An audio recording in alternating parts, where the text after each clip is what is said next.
Hey guys, how are you, my awesome YouTube family? Okay, so this is a video I did last year, and I hope we do it again next year. But this is a kind of like a tag type video, but it's not a tag. But these are questions I found last year online, and wanted to do this video again, and it's called the Top 10 Questions to Ask Yourself on New Year's Eve to make better resolutions for 2019. So, I am going to be answering these questions. I have given them some thought ahead of time, but not like really sat down and just like thought about what I'm going to say. So, we're going to kind of wing this and see what happens. Question number one is what did you learn about yourself from this past year? And honestly, I lived in this body for 48 years now. I feel like I kind of know myself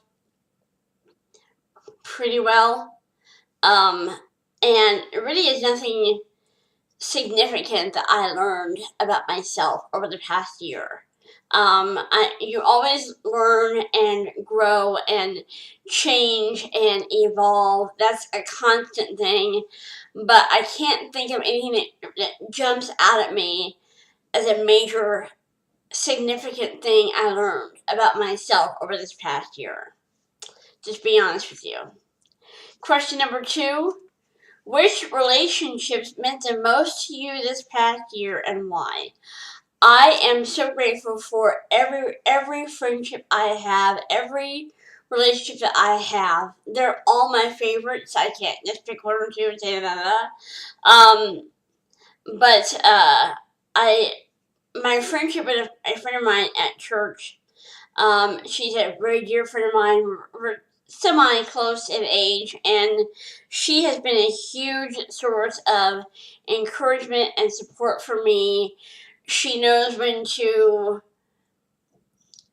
be sensitive and understanding, and when to say, you need to stop doing this, you need to change this. She's not afraid to call me out on things I need to work on, but she's also very kind and very supportive in how she does what she does. And so that's a relationship that I really have treasured this past year. It really means a lot to me, my relationship with my friend from church. I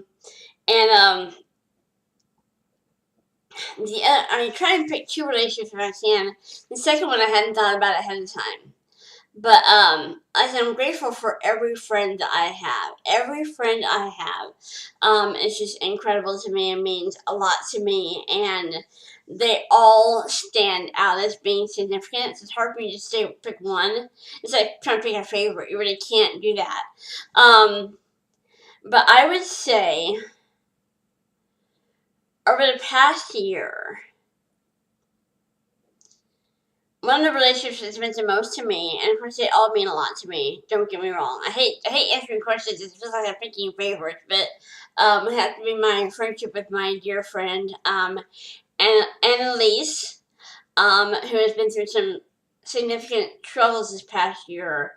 But she's just an incredible person to get to know, and I'm just in awe of her strength and what she's been through, and she's an incredible artist. She's very gifted and talented and amazing. And we've grown. I feel like we've grown a little bit closer over the past year, and I'm so grateful for that. Question number three. What was one of the biggest challenges you faced this past year, and how did you handle it?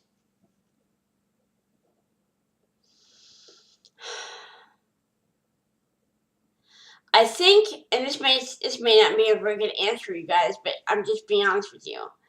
One of the biggest challenges that I faced this past year was the death of my dear friend, Gayleen. She was the associate pastor of our church, and she did so many things that nobody ever knew that she did. She took care of all the details, all the behind the scenes stuff. She was on top of it, and she was so good at what she did. And her passing left a big hole in our church in a way. And I'm not a staff member at the church. I don't have any kind of paid position there. Everything I do on a volunteer basis because I love the church. But I became aware of all the things that she took care of that suddenly weren't being done after she passed. And the pastor and I talked about that before, how we didn't realize all the things that she took care of until they weren't being taken care of anymore. Oh, she must have taken care of that. Gabby must have done that. Gabby must have kept these in stock. Gabby must have kept these on hand. And we kind of realized all the things that she did, and she never ever said, "Hey, look at me, look what I'm doing. I'm doing this, I'm doing that, I'm taking care of this, I'm handling that." She was never that way. She never pointed the finger toward herself like, "Look at me." She was always about giving to other people.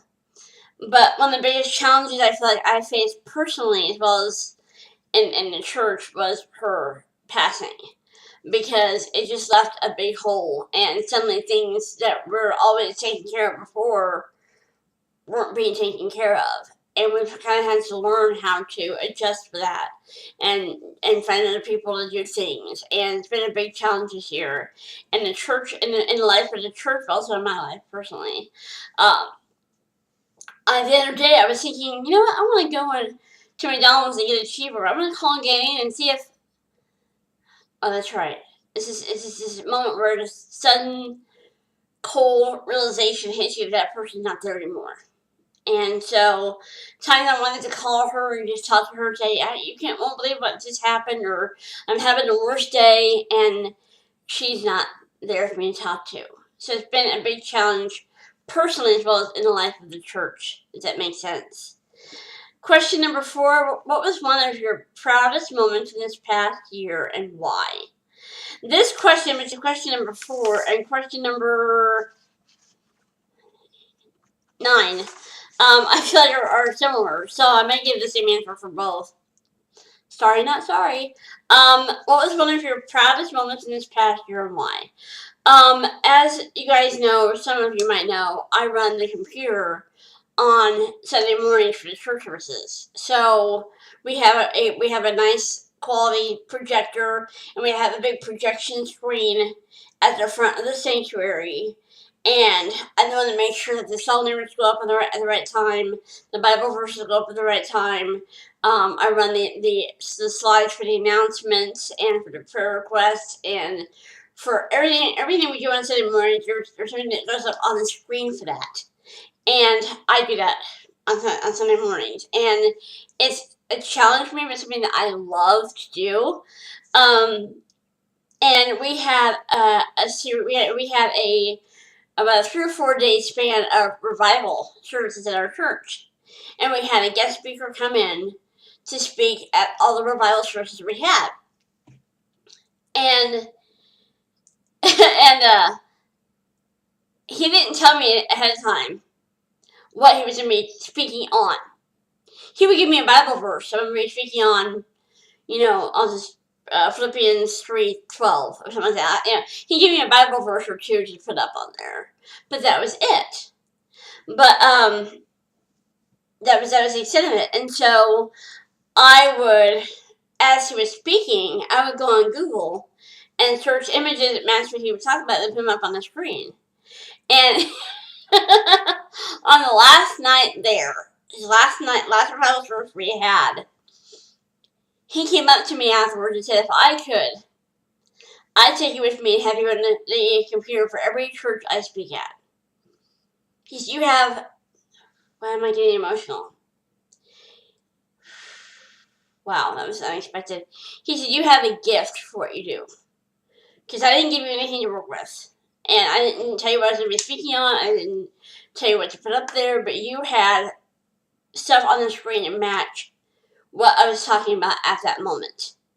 And he said, you have a gift. If I could, I'd take you with me to every church I speak at and have you be in charge of that. And that was the biggest compliment to me. The biggest compliment to me. There was another time where we had a husband and wife guest speakers that came in town. The wife sang a special song, and then the husband preached a sermon. And he didn't give me anything to work with. He didn't tell me what he was speaking on, what Bible verses he was using, nothing. He didn't give me any information about what to put up on the screen. So, as he was speaking, I would go on Google and search. I found a way where you can go on Google and search things, but then not go up on the screen until you put it up on there. So I go on Google and search for what he's talking about and put it up on the screen. And afterwards, his wife came up to me and she said, I just talked to my husband and he said he didn't give you anything to work with on the screen. I'm like, no, he did not. She's like, how did you know what he was going to be speaking? I'm like, I didn't.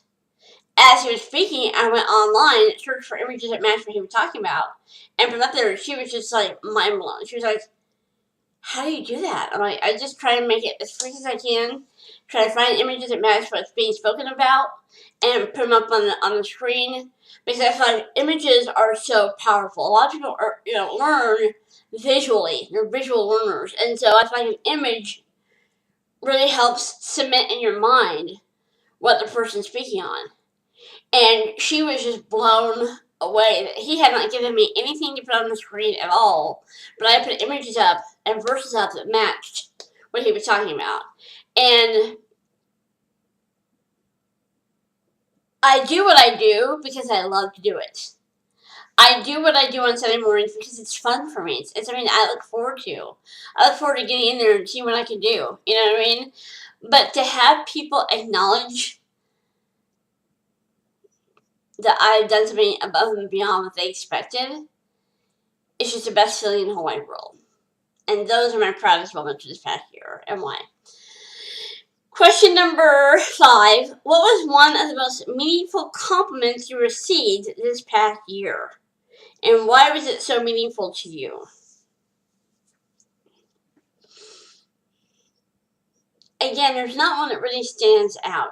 Not like I get compliments a whole lot anyway, but there's not one that really stands out as I remember this person saying this about me, that kind of thing. Man. I think just when people compliment me on the work I do for the church, whether that's sending out greeting cards for birthdays and anniversaries, whether that's running a computer on Sunday mornings, whether that's posting on a Facebook page, when someone acknowledges the work that you do, it's a huge, boost for your, I don't want to say ego, but it's kind of, it makes you feel like what you're doing does matter. And people are acknowledging what you're doing, if that makes sense. But I can't think of a specific compliment I received that meant a lot to me, honestly. Sorry. Question number 6. This video is going to be a long one. I have to see how long the last year's was. Question number 6. What did you do for fun this past year? And it's a 2-part question. And what was one of your favorite memories? I'm a weird person in that I find the most mundane things fun. I love scanning photos and negatives and slides of old family photos. Some of them were taken back in the 1940s. Some of them were taken in the 1990s. But it's fun for me to scan those negatives and see those old pictures, especially back when my mom was alive and healthy and happy. Those things are fun for me. I recently bought some technology, which I may have mentioned this in another video. I think I did. But I recently bought a device which allows me to import or transfer footage from a VHS tape onto my computer. And that's been so much fun. We have old home movies, years of old home movies that my aunt put on VHS years and years ago. And so I have had those tapes, and I watch them now and then on my TV. But to be able to import all those videos into my computer and edit them and separate them by occasion or by person or whatever has just been so much fun for me to do. I've so enjoyed that. So I like scanning negatives, slides, photos, and importing videos from VHS tapes onto my computer and editing them. Like I said, my computer upgraded to Windows 10 a while back. When that happened, Windows Movie Maker would no longer work for me on my computer. So I'm having to wait till I go to my dad's house and use his computer because he has Windows 7, I think, on his computer, and he has Movie Maker. So I'm able to use the Movie Maker software on his computer to edit the videos. So I have to wait till I go there to do that. But it's so much fun for me. A favorite memory that sticks out this past year. Favorite memory.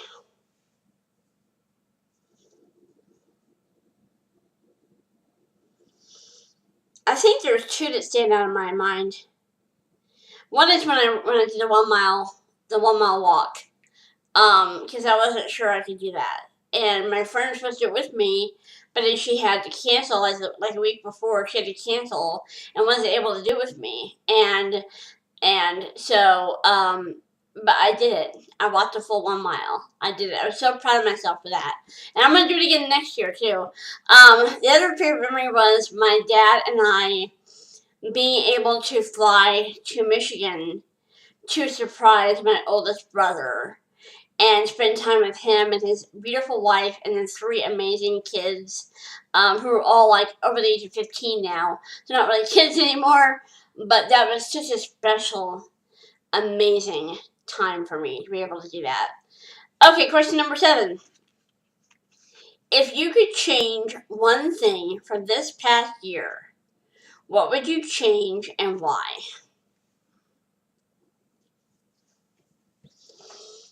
If you could change one thing from this past year, what would you change and why? That one I hadn't thought about ahead of time. Can you tell? Can you tell I hadn't thought about that ahead of time?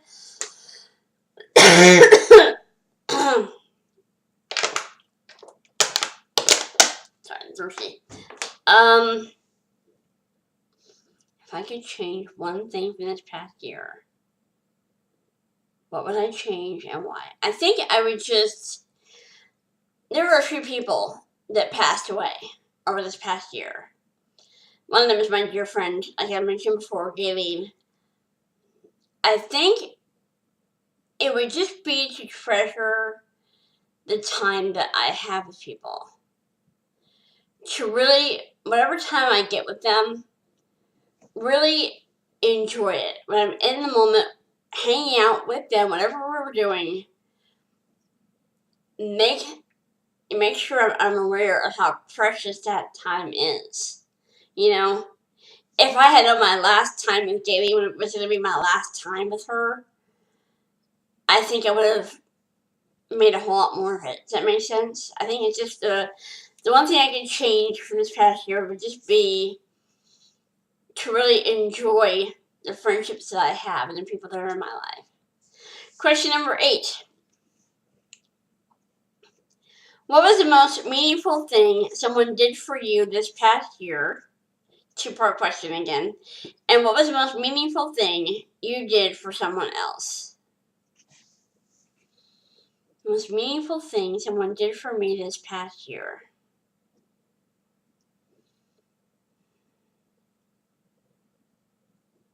I should have like a whole list of those. I'm sure a lot of meaningful things happened to me this past year. My memory's just crap.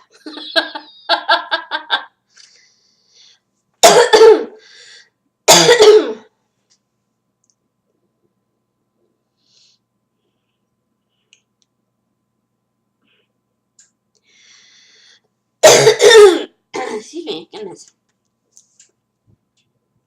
This isn't a very good answer, but it's one I'm going to use. I think that, and this isn't one specific instance, one specific moment I can point to, but I have several friends of mine who are so busy. They have full-time jobs that go beyond an 8-hour workday, and they're constantly being slammed with work to do. And those people who I know, my heroes kids on, sorry, those people who are so busy constantly have made time this past year to drop what they're doing and spend time with me. And that means a lot because I know how busy they are. I know all the work they have to do in a day. And I have a friend of mine who is who lives and works in Wichita, and he's one of the busiest people I know. And whenever I'm in town, I'll just stop by and say, "Hey, is he in his office today?" I just want to say hi. I'm not going to bother him. I just want to say hi. If he's there, he will always come out and take me back to his office. We'll have a cup of coffee, and I never asked for that. I know he's busy. I just want to say hi and give him a hug, and say, "Hey, how you doing? Good to see you." But he always drops whatever he's doing and says, "Let's have a cup of coffee. Come on back to me. We'll have a cup of coffee and we'll sit there and we'll talk for half an hour." And I love when people who have so much going on will make time for you no matter what they have planned for their day. That means a lot to me. And I have several friends who are that way, that are so busy and have so much going on. But whenever I text them, call them, whatever, they're always happy to talk to me. And that just makes me feel so good. So that's it. Question number 9, again, this is one that I mentioned from question 4. I'm going to have the same answer for both. If you were to brag about one of your accomplishments from this past year, which one would it be and why? And of course, my running a computer is not really an accomplishment. I didn't get a diploma or a degree or, nothing in the wall. But when people go out of their way to acknowledge what you do, it means the world to you, and it means the world to me. And when those people at church were just blown away by what I did, and mine just doing my little thing, it meant the world to me. And for that revival speaker to say, "I wish I could take you with me to every church I go to and have you on the computer because you know what you're doing. You have a gift for this." And that just, I will never forget that. This is a long video. Sorry, not sorry. Okay, question number 10. Given all of your experiences, insights, and lessons learned from last year, what's the best advice you could give yourself for next year? I thought about this for a little bit, and I had no idea what I said in last year's video. I'll have to go back and watch it. But I learned this year how sneaky the devil can be. How he can just sneak into the tiniest little crevice and make you absolutely miserable. No matter what good things are happening in your life, no matter how blessed you are, the devil will remind you what you don't have, what you want to have, what you wish you had, what you feel like you're lacking. He will just shove that in your face over and over again. So my best advice for next year would just be stay close to God. Read the Bible, spend time in prayer, stay sensitive to the leading of the Holy Spirit, because the devil will do all that he can to totally derail you and get you on the wrong track and get you so focused on what you don't have that you become totally ignorant of all the blessings you do have in your life. And that's my advice for next year would be stay close to God, stay close to Him, read His Word, pray, spend time in prayer, talk to God, maintain that communication. And the closer you stay to God, the better you'll be. That's it, guys, for this video. Hope you guys enjoyed it. If you like it, please give it a thumbs up. And comment below and tell me,